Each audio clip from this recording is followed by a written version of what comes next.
These are the brand new Google Pixel Buds Pro 2, and these earbuds are way smaller. They have Gemini features packed in, the battery's pretty awesome, the ANC and transparency are majorly improved, and the sound is quite nice as well. But they're $229. So what do these earbuds actually do to justify that price point? Well, there's a lot to talk about in this video. There was some stuff that I was really surprised by, some things that I was really impressed by, and a couple things that kind of disappointed me. Let's start off with the design, and then we'll get into some actual tests that I did with ANC and microphones and transparency and things like that. But the design.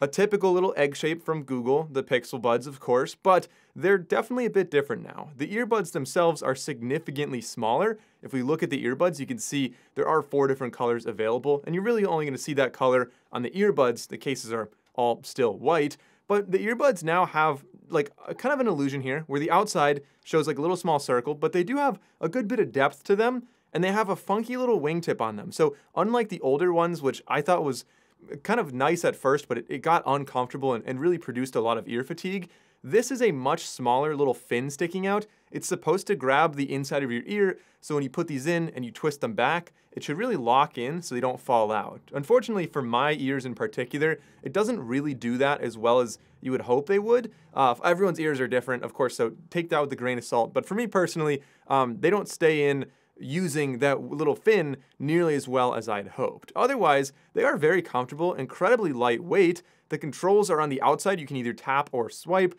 You can also double tap, triple tap, tap and hold. The only one that's customizable though is the tap and hold function. All the others are preset. For example, swiping is just going to control the volume. The case has a button on the back for pairing, USB Type-C on the bottom, wireless charging on the back, and interestingly, a little speaker slot right there, so you can actually use the Find My features on any Android phone, so on your Pixel phone, for example, to locate the earbuds, which is kind of a nice feature. We've seen this for a while on the AirPods, but finally coming to the Pixel Buds, I think is pretty useful. The only unfortunate thing is that unlike Apple devices where you have only one Apple account per Apple device, this you have I have multiple Google accounts on my phone. I think I have like 7 on my phone, and these are connected to the wrong Google account compared to what Find My is set up with. So it's really annoying to have to align that and get that set up. I think most people won't have that problem, but it's something that I did have when I first set these up. Also, the case being all white like this gets smudged very, very easily.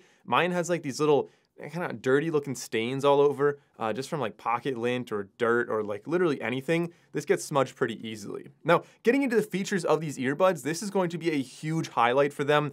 Obviously a Google device packed full of features. Talking about some of them on here, we have speech detection. They call it conversation detection. Sony did it first, everyone else is doing it now, where if you're wearing the earbuds, ANC is on, music's playing, and you start talking, it'll turn on transparency, it'll turn your music way down, and you can hold a conversation, and then when you're done, it just detects that and turns it back up. You have hearing wellness, which detects how loud the music was that you were listening to, and kind of just gives you an indication of, are you being safe for your ears today? What's it like on a 7-day trend? It's kind of like digital well-being for your phone, but for your earbuds. A cool feature, and I appreciate that.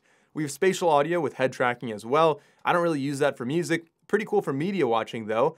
They have in-ear detection. Again, this is just using a proximity sensor. So if you set it down, it's not always perfect at detecting the difference between an ear and a table, for example. But regardless, nice that you have that feature on here.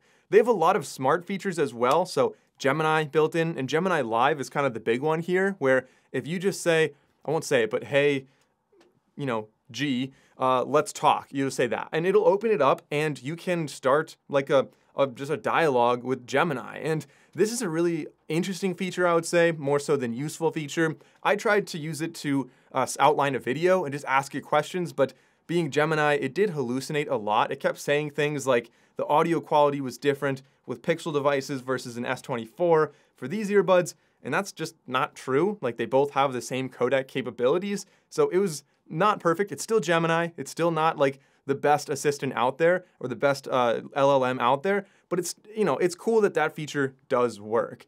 Of course, you could also just tap and hold and use it like a regular voice assistant and ask basic questions, but if your phone is using Google Assistant instead of Gemini, it'll ask that. Otherwise, it'll ask Gemini, whatever your default assistant is on your phone. There's also real-time translation. I think every pair of earbuds this year seems to be adding that. I only speak one language. I don't interface with a lot of people who speak different languages, so I haven't really been using that one all that often. We also have, unfortunately, no mention of Auracast, kind of a new feature that a lot of earbuds with Bluetooth 5.4, which these do have been adding this year. Auracast, I mean, I can make a video about it in the future. Really cool feature, but these are just missing it, or at least right now, they don't seem to have it. All right, so getting into a microphone test. These are the microphones on the Pixel Buds Pro 2. They do have AI-powered clear calling is what they're calling it. So they should be focusing in on a lot on my voice. We're in a studio environment here, so this is probably as easy as it gets. No echo, no other sounds. Let's go outside to a louder environment and see how they can really handle wind, as well as like loud sounds you get on a noisy sidewalk. So this is an outdoor microphone test. There is a lot of traffic behind me. It's also very breezy out here. Full blown, very windy actually out here. I think this is probably going to be a pretty tough test for the microphones, but we'll see how well they actually perform here.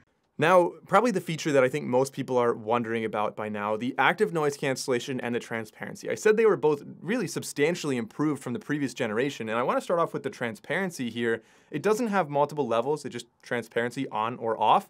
And I have to say, it's actually really solid, very clear, almost better than life. Like my voice sounds richer through the earbuds than it does without the earbuds. So a little bit of a voice focus going on there, some type of algorithm they're working with. In a quiet environment, it is a bit noisy. Not noisy meaning like staticky kind of noise, like actual noise.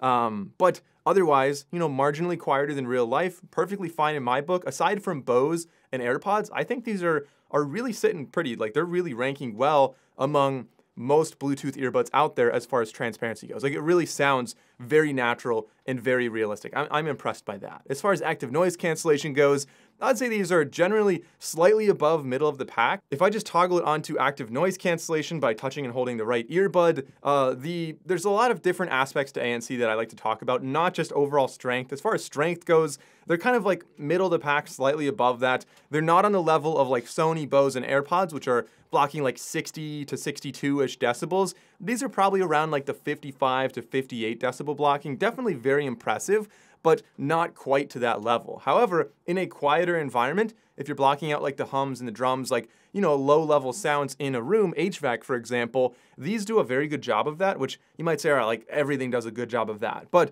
really what I mean is it does a good job of that in a very non-intrusive way. There's not a lot of noise, there's not a lot of artifacts, there's not anything other than just silence when you're wearing these earbuds with those lower sounds out there. So I think that's really quite impressive. And speaking of sound, the actual audio quality itself with these, I'm quite impressed with one little caveat. These still only have the basic codecs, AAC and SPC. These don't have any high resolution codecs, which I would really like to see on these. However, all things considered, they do a lot with those codecs. Like there's really nice punchy bass on here as opposed to loose and boomy bass. They don't sound really muddy. It's definitely not the overpowering bass we saw in the past with previous models. And I am really a big fan of the profile here. There's plenty of clarity and high-end, pretty decent instrument separation as well. The overall balance out of the box, I think, is kind of pretty pleasant. Like these do a good job. They're not the best audiophile earbuds out there, but all things considered, I'm happy. They're not too consumer-centric and bassy and like V-shaped. Like these sound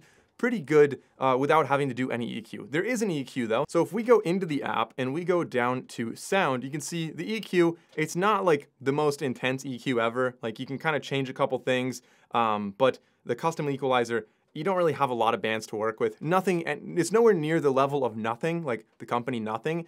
I wish more people would copy them on their EQ. It's just, you know, so much more advanced and very impressive. But you can see a lot of the features I talked about, like ear tip seal check, conversation detection, all of that's in here. It's not my favorite app. It's kind of like baked into your settings, but also it's separate app at the same time. It's a weird setup. It feels like they're trying to put it just in settings and they still have an app separately.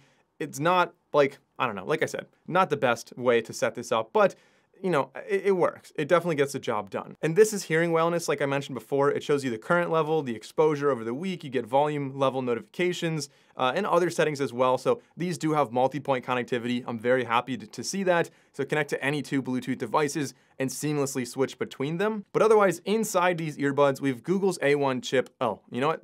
I just did the one thing. I knew I was going to mention this in the video, but I forgot until now. That's cool because it was kind of organic. If you set the earbuds down and you mix up which one's left and right, it's really easy to put them in the case the wrong way and think it looks right. Like it looks right, but then it just doesn't close. So I don't know, like the earbuds are not really polka-yoked that well. Like they are, you can only put them in one way, but it's just not the most obvious which one's right and which one's left. But otherwise, getting back to what's inside them. Google's A1 chip, that's gonna do a lot of the microphone stuff, the ANC stuff like we talked about before. The battery life, phenomenal on these earbuds. 8 hours in the earbuds, 30 hours when you include the case, and that is with active noise cancellation on. If you turn ANC off, 12 hours in the earbuds and 48 hours when you include the case. They also have IP54 water resistance on the earbuds. Not the best, but good enough if it's like raining or you're sweating or whatever. And the case is also IPX4. Again, kind of nice you have some water resistance on the case. Lastly, as I mentioned before, these are Bluetooth 5.4, but otherwise, yeah, that's my take on the Pixel Buds Pro 2. Overall, a really solid and compelling pair of earbuds for Pixel users. There are some features that are Pixel specific, so if you have an iPhone, for example, you're gonna miss out on a bunch of features here, but I mean, really, this is going to be best if you care a lot about Gemini Live. That's kind of the big value proposition with these. Otherwise, they're just a solid, balanced, nice pair of earbuds. If you like how they look, if you like how they feel, they could be a great purchase for you, but it's a competitive landscape. So I'll have a video linked down below with some of my other favorite earbuds around this price point. Since you enjoyed the video, consider liking and subscribing. Thanks for watching, and I'll see you in that other video.